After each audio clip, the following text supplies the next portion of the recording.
one of my first speeches as an MP, I talked about something I found surprising when I got elected. It was the gifts were sent by big business. A food hamper from Heathrow with a letter asking me to back a third runway.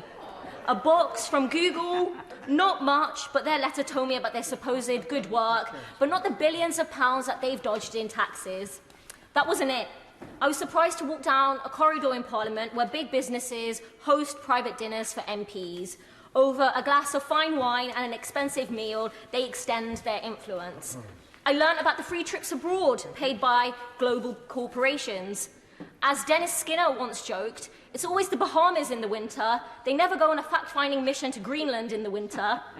But in truth, it's no laughing matter. From gifts, dinners, and trips abroad, to donations from the super-rich and second jobs from big businesses, this web of influence is aimed to do one thing: to get this House to work for the wealthy few and not the people we're elected to serve. Why else do 1/3 of UK billionaires donate to the Conservative Party? Why else do wealthy corporations hire MPs with ludicrous salaries for lucrative second jobs? It's no coincidence that big business and the super-rich have been handed tax cuts and dodgy deals worth billions by consecutive Conservative governments. Mr. Deputy Speaker, MPs are already in the top 5% of earners. But for some members, this is still not enough. Rather than dedicating themselves to their constituents, we've seen how members cash in on connections.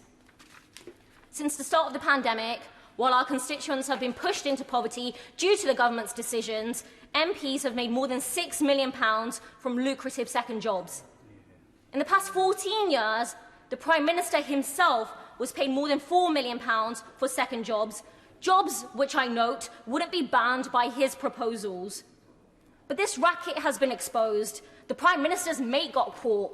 He was caught lobbying for companies that were paying him hundreds of thousands of pounds. An egregious breach of the rules, with no other case having such a clear pattern of behaviour. That's what the committee found. So what did the Prime Minister do?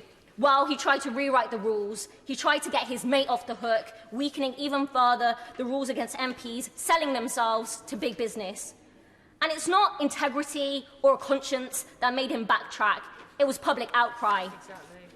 So, Mr. Deputy Speaker, this scandal has not exposed only that all lucrative second jobs should be banned, but that this is a corrupt government led by a dodgy Prime Minister. Thank you.